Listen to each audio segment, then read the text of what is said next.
Welcome. This week we're going to learn Parshas Emor. So the beginning of the Parsha, it talks about Kohanim, that who is a Kohen allowed to marry.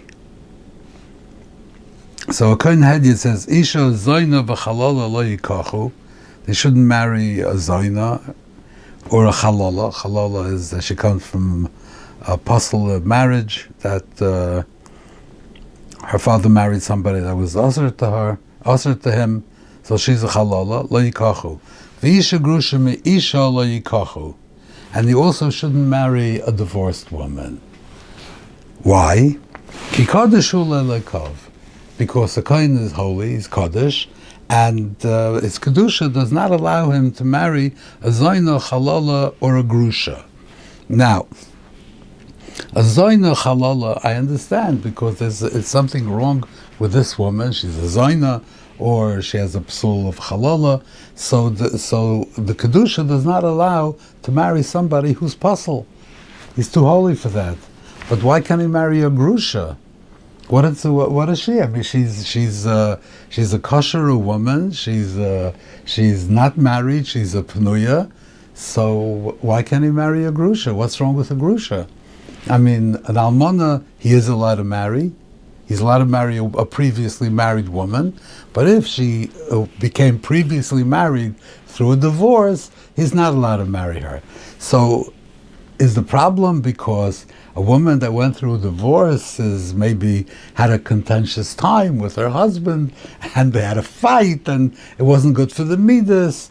Okay, but that's nothing to do with kedusha. You could say a kohen should maybe have a ruiga life, and he shouldn't marry a contentious woman. I mean, if that's what it means, but it has nothing to do with his kedusha. Why does a divorced woman who is not married and she's a pnuya and she's not possible in any way, why should he not marry her?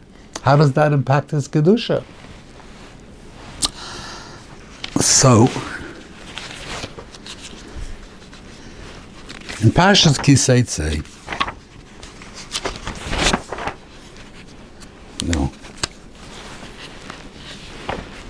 Parshas Kiseitze talks about the parsha of gerushin, of divorce. So a person who, Matzel bar his dover, didn't get along, he didn't like what she did. The Gemara says, even if she spoiled his tafshel, even if she burned this food, he could divorce her. So there was a reason that he's divorcing her, so he gives her a get.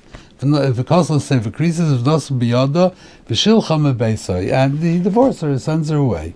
She leaves his house. She marries somebody else. And doesn't work out with the second husband either. He hates her. So he also, he also gives her a get and he sends her away. Or if he dies, either way, I mean, either that marriage doesn't work out, or it ends because he died, or maybe it did work out but he died, or it didn't work out and he gave her a get. The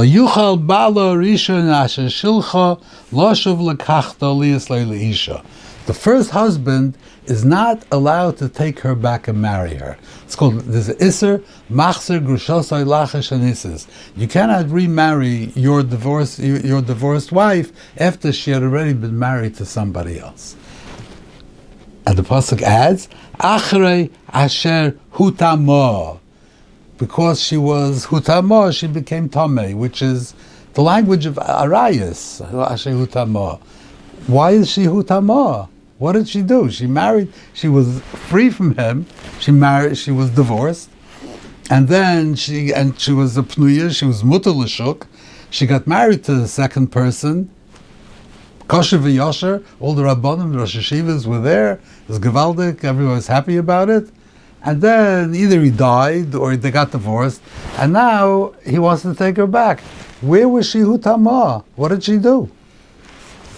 So I think what the pasuk is saying here is that when a person divorces his wife, there is always a little bit of that relationship is left there. It's not completely eradicated. There is a dormant relationship when you divorce your wife. There's a little bit of that relationship left there. But that relationship does not forbid her to marry somebody else. She can go, okay, it's not enough. That little bit of relationship that's left there is not an Eishes Ish. She can marry somebody else. However, if he takes her back, then that dormant relationship is chayza v'nir. It was dormant for a while, but then once he takes her back, it reawakens the entire relationship retroactively, even not to the point where with the second nesuin is bottle, it's kilu we married Eishes Ish, but it brings it to life. Rav Pala used to say, as dervus kommt, whoever comes to his yeshiva, dervus kommt und geht weg, is a raya es kemol nish given. If you come and you leave, so that means you were never there.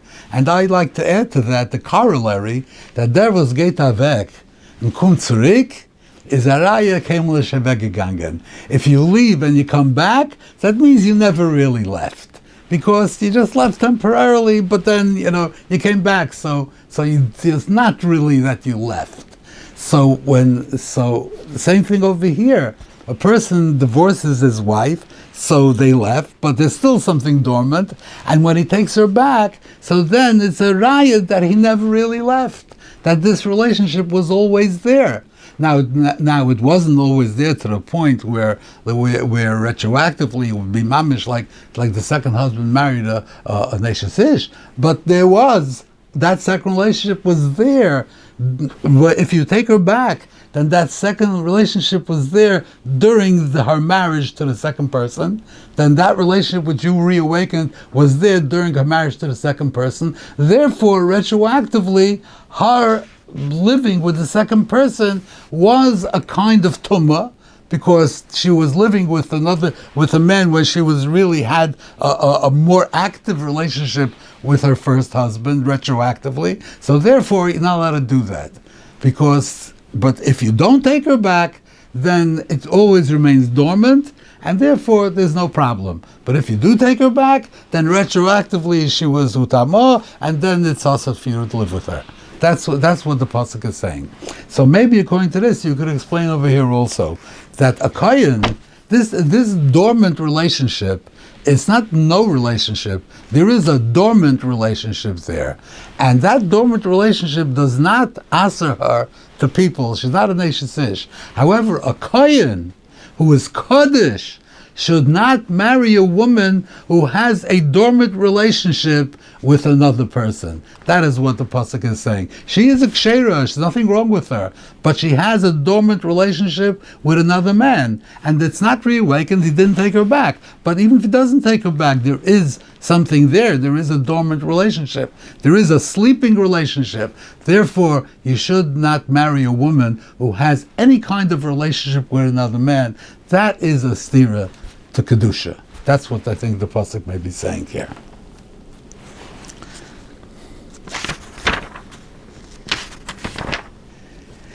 Yeah. Okay. So a little bit further in the parsha, it's a very interesting psukim here. We're talking about the list of the parsha starts over here to list all the mayadim and all the halachas and the mitzvahs and the karbanas and all these things. So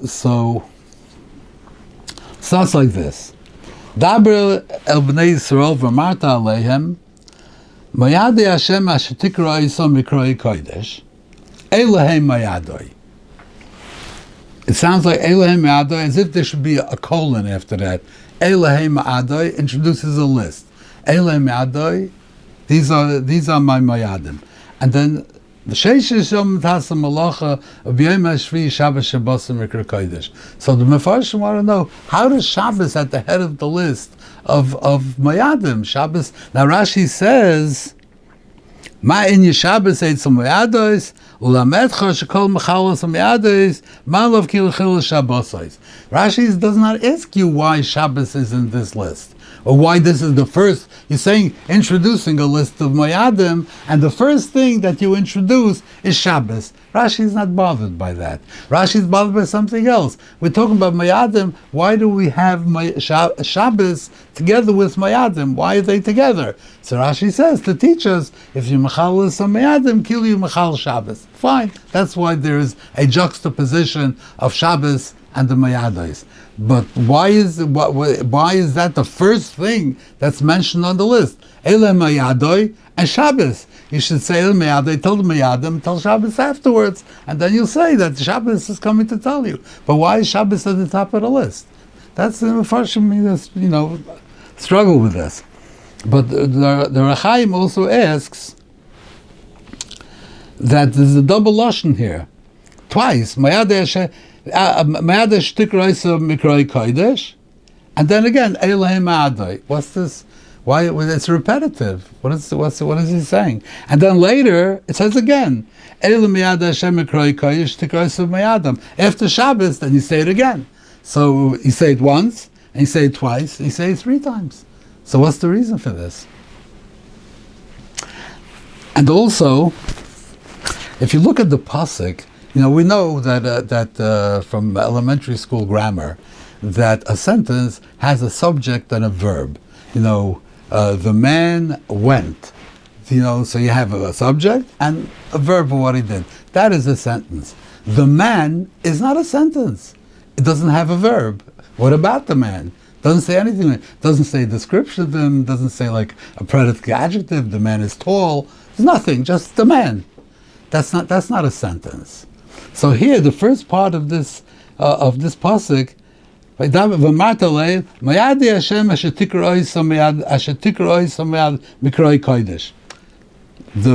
mayadim that you shall call mikroi kodesh is what?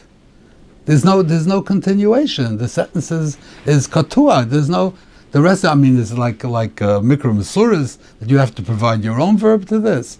And then he says elhem meyadai. So, and then he repeats it, Elohim Adai. So what is this sentence saying? So Rashi says that the first time it says Me'ad Hashem, Mikroi Kodesh, that is referring to Rashi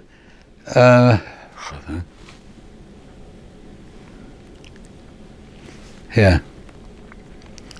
Dabra b'nei Yisrael Me'ad Hashem, Asay Mayadoi Sheyu Yisrael Mulamoda Bem Sheme'abrim Es Hashon Al Golish Shanekru Me'mekoy Milal Saregel V'daim Le'yigiyu.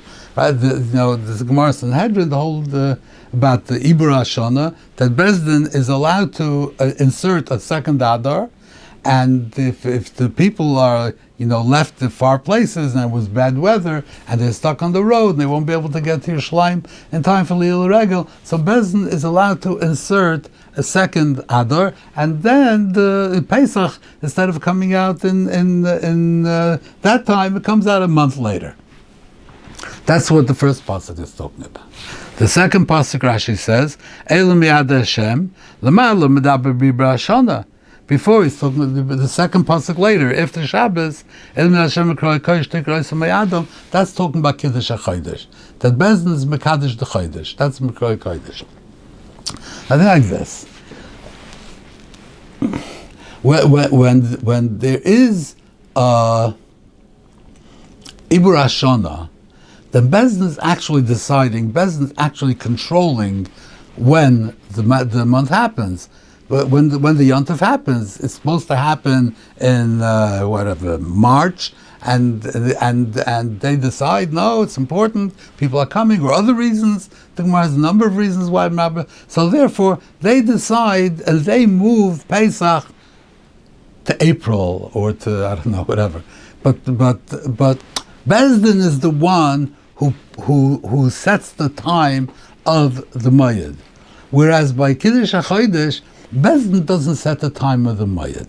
The time of the Moed is when the new month comes, the new Levana. That's when 15 days after the new Levana, that's when it's Pesach. But when is new Levana? You have to have Eidim, they come. So Bezdin is over there to adjudicate, to take evidence, to establish when is the Levana. But Bezdin is not doing anything on their own to decide where it is. Beis Din just following the process that how do you know when the Levon is? So two of them have to come and they say, Beis Din has to question them, you have to establish evidence. That's how so that's not called that Beis Din decides when the month is going to be. It's called that it's happening through the work of Beis Din. So you could say Mekadesh Yisrael v'Rosh Chadoshim, or Mekadesh Yisrael v'Rosh Ma'adim. The Mekadesh Yisrael Shehei Mekachem, because Lamaisa, if Beis Din wouldn't do anything, then it would be time would pass, and then Mishemayim Mekachem would be later. So since Beis Din does their work, it comes out a day earlier. So therefore, it's called that through Beis Din's work. You get to that. That's when the Chodesh was, but it's not really Beis Din placing the moed at that time. Whereas if it's Rosh Hashanah, then Beis Din places the moed at a time of their choosing. They choose to do it a month later. That's what Beis Din does. So the first pasuk is talking about Rosh Hashanah. The second pasuk is talking about Kiddush Chodesh. Now let's read the psukim. This is what the pasuk says. Those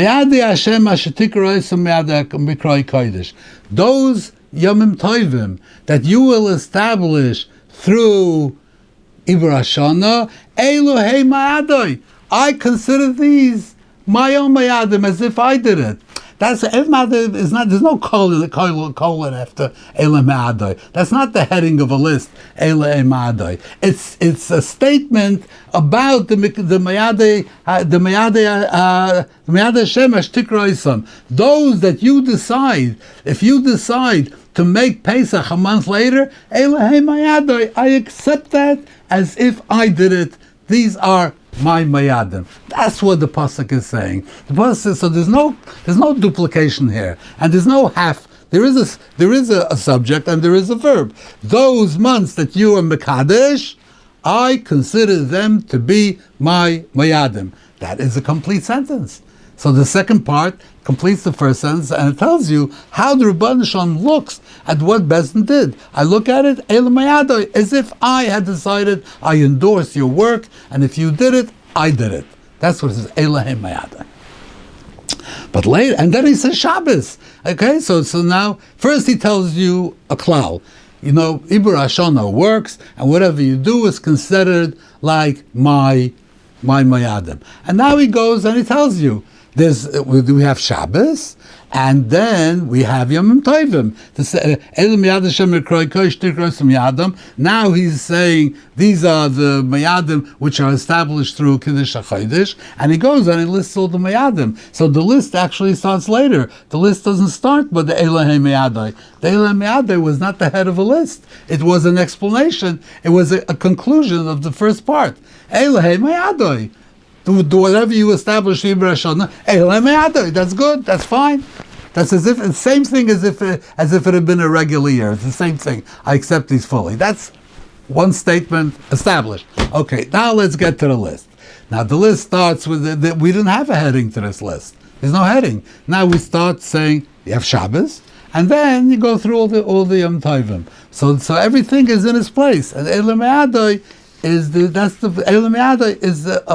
is telling you that those that you established in Rosh Hashanah, those are Mayadai, and I consider them. There are other diukim in the psukim which work out very well with this, but I'm not going to belabor them over here. I don't want everybody to lose patience. Okay, now, so now we have after Pesach, now we're standing in the Mea Sfira, and here's the mitzvah of Sfira.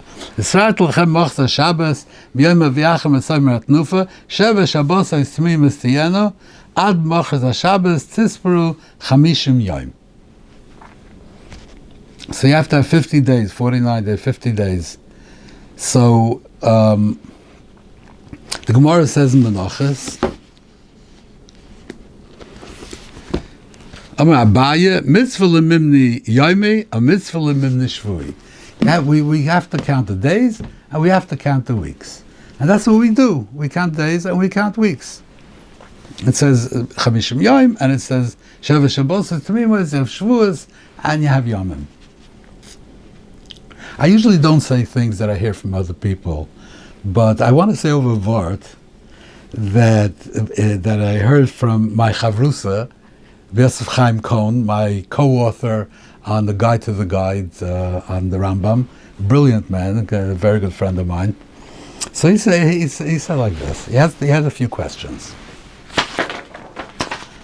He says,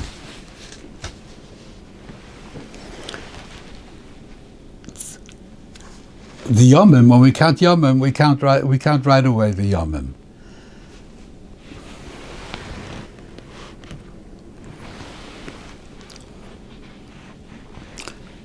When we count the day, the first day, the second day, we count it at night.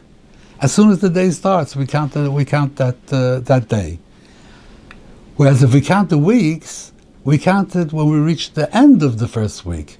Why don't we count the week when at the beginning of the first week, just like we count by the day?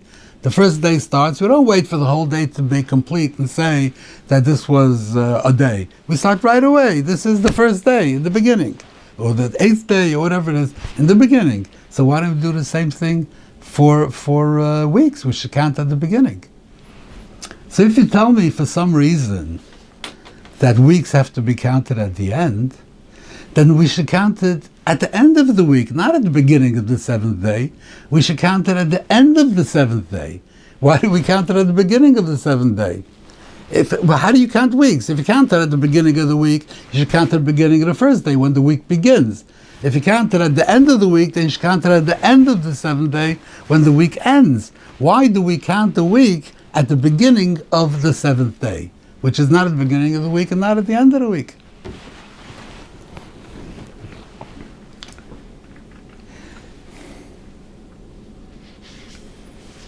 And also, yes, another question, that when it comes to the days, we count the day only once. We don't count it at night and in the morning and the afternoon. Every day we count the day one time. So why do we count the week every day? Why don't we count the week one time? The beginning, at the end, the middle, one time count the week. Why do we need to keep counting again and again the weeks? I think these are very good questions. So this is what he wanted to say. I think sometimes I wish I had said it myself. That's what I'm here. Like this. When you have the numbering systems that we have, the way we use, a decimal system, that means that if you have, let's say, the number 13, so we have columns. We have the 10 column and the 3 column. So it says a 1 and a 3. That means we have 1 10 and 3 1s. If it says a 5 52, means you have 5 10s and 2 1s. That's how we do it. It's a 10-based system, decimal system. But what if the first column was not 10? It was a different number. Let's say it was 5. So if it said 1 2, that would mean a 5 and a 2. That would be 7. So the reason why 1 2 is 12 is because the first column, the column to the left, is a 10 column. It also could be a different number. With the world, for some reason, I think the Romans tried to change the ones, but the system is a decimal system. It's all based on 10. Why 10? I don't know, maybe Rabbi Shalom made that, everybody does that, but everything is based on a 10. Those societies that can count up to 10, some can only count to 3, as I once mentioned. But so when you get to double digits, the first is 10. But so when the Torah says you should count Shavuos, there's something special about Shavuos that has to do with the Sphira. You count the Sphira, you count the days, 49 days. That's the count. But there's also something special about Shavuos. You see, Al Pi Kabbalah, Chesed, Gevura, Teferes, Netzach, Chod Yesod Malchus, 7 times. So every day this week is called the week of Chesed. There's something, I don't know how this has to do with Pesach or Shavuos, but there is something here that has to do with weeks, right? So the Torah says that you should count Sphira with a decimal system, which is normal. That's called Yomim. You should also count it with a 7-base system. That means that the first digit would be the 7, and the second digit is the 1. So that's what it says. So when you say that this is Shloisha Shavuos v'Shisha Yomim L'Omer, basically you're counting days, but instead of counting it, if you would say 36, that means 3 tens and a 6. But if you say 3 weeks and 6, that means you're counting, the first column is weeks, so 3 sevens and a 6. That's what it means. Shlosh Shavuos means 3 sevens and a 6. So that's what it means to count Shavuos, not to count weeks, but to count days through a week system, through a septimal system, not with tens, but with sevens. So the first week, so you always count the beginning of the day. Always count the beginning of the day. The first 6 days, there is no difference whether you're going on a decimal system or you're going on a septimal system. There's no difference. It's all the same. So the first 6 days, you count units. You count 6 units. When you come to the 7th day, then if you're going with a septimal system, you end up with a different, not the units, you're going into the other column, which is weeks. So then, on the 7th day, you say Shvua Echad.